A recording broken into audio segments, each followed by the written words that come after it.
এই চুক্তিখন ঐতিহাসিক হ'বনে এই চুক্তিখন এখন কাগজৰ পাঠ হ'ব কেৱল সেইটো নিৰ্ভৰ কৰিব চুক্তিখনত কি লিখা আছে সেইটোৰ ওপৰত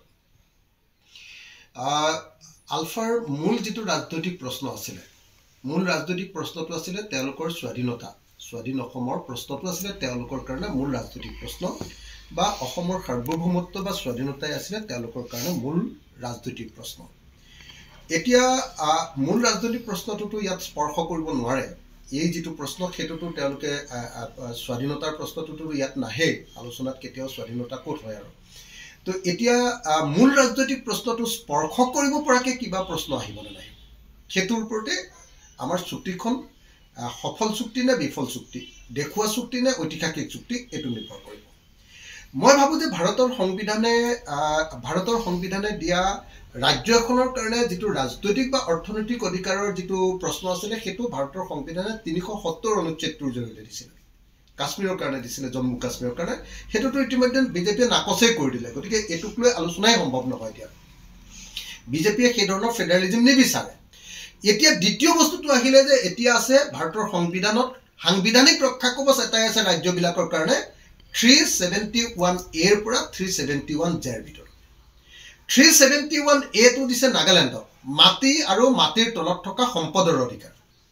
তো এই যদি 371 এৰ জৰিয়তে অসমৰ বিশেষ ৰাজ্যৰ মৰ্যাদা আনিব পাৰে তেতিয়া হলে কি হ'ব অসমৰ লিডু মাৰ্ঘেৰিটাত থকা কয়লা বা কাৰ্বি আংলং বা ডিমা হাছাওত থকা কয়লাৰ ওপৰত অসমৰ মানুহৰ অধিকাৰ সাব্যস্ত হ'ব আৰু অহা 50 বছৰলৈ অসমে ৰেভিনিউ ডেফিসিট ৰাজ্য নহয় ৰেভিনিউ পুৰা থকা ৰাজ্য ৰূপে পৰিগণিত হ'ব তেতিয়া হলে অসমৰ লাভ হ'ব 371 এ যদি আনিব পাৰে তো আৰু তেল খাৰুৱা তেলৰ মালিক যদি হৈ যাও তেতিয়া হলে এতিয়াৰ নিচিনাকে 12.5% ৰয়্যালটি নহয় তেলৰ মালিক হৈ যাম আৰু তেতিয়া আমি বহুত পইচা পাম তেতিয়া আমি এখন ধনী ৰাজ্যত পৰিণত হ'ব পাৰিম গতিকে 371 এ যদি আনিব পাৰে তেতিয়া হলে এই আলোচনাটো অৰ্থপূৰ্ণ হ'ব আৰু এটো মানে সাংবিধানিক ৰক্ষা কবচ এটা ৰাজ্য এখনৰ কাৰণে পাই যাব মই ভাবো যে তেতিয়া এটো তাৎপৰ্যপূৰ্ণ আলোচনা বুলি আমি গণ্য কৰিব পাৰিম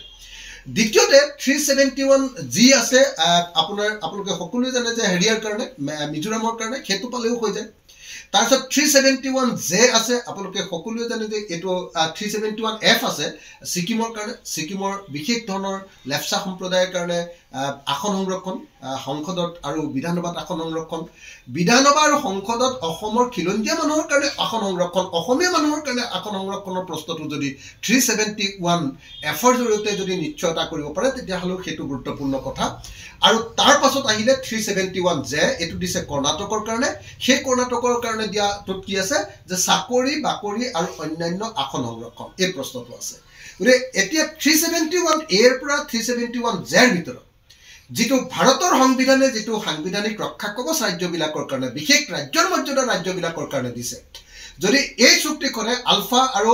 ভাৰত চৰকাৰৰ চুক্তিখনে যদি ইয়াক সামৰি ল'ব পাৰে তেতিয়া হলে এই চুক্তিখনে মূল প্ৰশ্নটোক মূল ৰাজনৈতিক আৰু অৰ্থনৈতিক প্ৰশ্নটোক স্পৰ্শ কৰিছে বুলি আমি ধৰিব পাৰিম এই প্ৰশ্নটোক মানে নধৰাকে যদি অন্য কোন চুক্তি হয় তেতিয়া হলে সেই চুক্তিখন মিনিংলেছ বা অৰ্থশূন্য বা গালুক বালুক খোলাকতিৰ তাল বুলি আমি ক'ব লাগিব বা দিল্লী কা লাৰু বুলি ক'ব লাগিব আজি নিৰ্বাচনৰ আগত এনেকুৱা ধৰণৰ চুক্তি হৈ থাকে এনেকুৱা নিৰ্বাচনৰ আগত চুক্তি হৈ আকৌ বিজেপিৰ এখন যদি ইস্তাহাৰকে এই নিৰ্বাচনৰ জৰিয়তে এই চুক্তিখনৰ জৰিয়তে প্ৰচাৰ কৰে তেতিয়া হলে তো তাৰ পৰাটো কোনো পাবলগীয়া একো নাই তো আজিৰ দিনটোত যদি এই চুক্তিখনত যদি সিদ্ধান্ত হয় ধৰক যে অহা 25 বছৰত ভাৰত চৰকাৰে অসমত কৰিবলগীয়া যিকিটা উন্নয়নমূলক কাম যেনেকে ধৰক ব্ৰহ্মপুত্ৰৰ ওপৰত আৰু 3খন দলং হ'ব ব্ৰহ্মপুত্ৰৰ তলেদি এখন সুৰংগ দলং হ'ব এইবিলাকটো ভাৰত চৰকাৰৰ কৰিবলগীয়া কাম উজনি অসমত এইমছ এখন হ'ব বৰাক উপত্যকাত আমুক এটা হ'ব নামনি অসমত আমুক ভুচুক এটা হ'ব এই কথাবিলাক যদি চুক্তিখনত অকল আহে তেতিয়াহলে এই চুক্তিখন কাগজৰ টুকুৰা বুলি আমি ক'ব লাগিব কাৰণ এইবিলাক হল ৰুটিন কাম এখন ৰাষ্ট্ৰৰ কৰিবলগীয়া কি কাম থাকে এইবিলাকে কাম থাকে এই ৰুটিন কামবিলাককে যদি চুক্তিখনত ভৰাই দিয়ে তেতিয়াহলে কাম নাহিব দ্বিতীয়তে আলফা কেডাৰৰ সংস্থাপনৰ প্ৰশ্নটোকে যদি আটাইতকৈ প্ৰাইম অকল গুৰুত্ব লাভ কৰে আলফা কেডাৰৰ সংস্থাপনৰ প্ৰশ্নটো গুৰুত্বপূৰ্ণ দেই মই তাক সাপোৰ্ট দিও আমি তাক সাপোৰ্ট দিও ৰাইজৰ দলে আমি সাপোৰ্ট দিও কিন্তু সেই কামটোকে যদি মূল প্ৰশ্ন ৰূপে ব্যাত যদি প্ৰচাৰ কৰি তাতে আৰু কেইজনমান নিবনুৱাও সোমাব বুলি কৈ যদি ব্যাত প্ৰচাৰ দিয়ে তেতিয়াহলে নহব তৃতীয় বস্তুটো হল যে আজি আমি দেখিছো যে আজি বিভিন্ন জনগোষ্ঠীৰ 6 জনগোষ্ঠীৰ জনতা টিকন বিচাৰি থকা সংগঠনৰ নেতৃবৰ্গক মাতি লৈ গৈছে কিন্তু মাটি লৈ গৈ কাইলৈ যদি আৰ্টিকল 342 অধীনত জনজাতিকৰণৰ অধিকাৰটো দি দিয়ে 6 জনগোষ্ঠীক জনজাতিকৰণৰ অধিকাৰটো তেতিয়াহ'লে সেইটো ভাল কথা কিন্তু হেতুকে নকৰি যদি নেক্সট আপোনাৰ হেৰি হ'ব ডিলিমিটেশন হ'ব 31 চনৰ পাছত 31 চনৰ লোকপিয়লৰ পাছত সেই ডিলিমিটেশনত ওবিসিৰ কাৰণে এখন সংৰক্ষণ হ'ব বুলি এটা ভেগ প্ৰশ্ন যদি ইয়াতে উল্লেখ কৰি দিয়ে আৰু হেতুকে যদি ডাঙৰকে ঢোল বজায়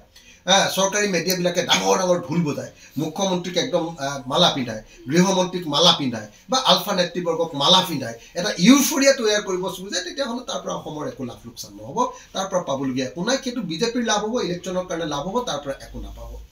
এতিয়া যদি মই আকৌ কলো যে মূল ৰাজনৈতিক প্ৰশ্নটো যদি চুব লাগে তেতিয়াহ'লে ভাৰতৰ সংবিধানৰ আধাৰত যদি হ'ব লাগে সাংবিধানিক ৰক্ষা কবচ ৰূপে পাব লাগে তেতিয়াহ'লে ভাৰতৰ সংবিধানৰ অনুচ্ছেদ 371 এৰ পৰা জেৰ ভিতৰত পাব লাগিব আৰু তাকে নকৰি আন কেইটামান কামৰ জৰিয়তে মোটামুটি কেইটামান প্ৰশ্ন আমি মীমাংসা কৰি দিব পাৰোঁ তিনিটা কাম এক নম্বৰ কামটো হ'ল যে 6 জনগোষ্ঠীৰ জনজাতিকৰণ এইটো কৰিলে মানে অসমৰ মানুহৰ ৰাজনৈতিক অধিকাৰ অধিক সাব্যস্ত হ'ব কিন্তু এটো হ'ব লাগিব বিশেষ কিবা জনজাতিকৰণ নহয় এটো হ'ব লাগিব 342 আৰ্টিকলৰ অধীনত অৰ্থাৎ 342 নম্বৰ অনুচ্ছেদত যেটো জনজাতিকৰণ আছে এটো হ'ব লাগিব এক নম্বৰ হেতু আনিব পাৰিলো ওয়ান স্টেপ ফৰৱাৰ্ড বুলি আমি ধৰিব পাৰো দুই নম্বৰ বস্তুটো হ'ল যে যদি আগতে পাই থকা বিশেষ ৰাজ্যৰ মৰ্যাদা মানে আগৰ 10% ধন ভাৰতৰ ৰেভিনিউ 10% ধন বিশেষ ৰাজ্যৰ কাৰণে খৰচ কৰিছিল 90:10 আৰু 100% কেন্দ্ৰীয় চৰকাৰৰ হেৰি আছিল তা কিছুমান আসনে সেই কামটো যদি কৰিব পাৰে তেতিয়া হলো মোটামুটি আকৌ মই ভাবো যে আকৌ ওয়ান স্টেপ ফৰৱাৰ্ড বুলি ধৰিব পাৰি তৃতীয়তে আৰু এটা বস্তু ওয়ান স্টেপ ফৰৱাৰ্ড বুলি ধৰিব পাৰি হেতু হ'ল যে যদি হে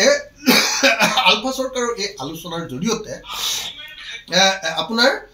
হেৰিটো যদি কৰিব পাৰি কি কয় আপোনাৰ আৰু এটা বস্তু কি কয় মই কলো এটা হ'ল হেৰি 6 জনগোষ্ঠীৰ জনজাতিকৰণ দ্বিতীয়টো কলো আপোনাৰ এটো কি কলো আপোনাৰ বিশেষ ৰাজ্যৰ মৰ্যাদাটো যদি ঘূৰাই আনিব পাৰে 3 নম্বৰটো হ'ল কাখনক যদি বাতিল কৰাব পাৰে অসমত যদি কা প্ৰযোজ্য কৰিব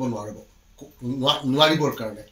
এই চুক্তিখনত যদি বিশেষভাৱে উল্লেখ থাকে যে ভাৰতবৰ্ষৰ বেলেগ ঠাইত কা প্ৰযোজ্য হলে হৈ থাকক কিন্তু অসমত নতুনকৈ অহা কোনো বিদেশীয়ে সংস্থাপিত নহব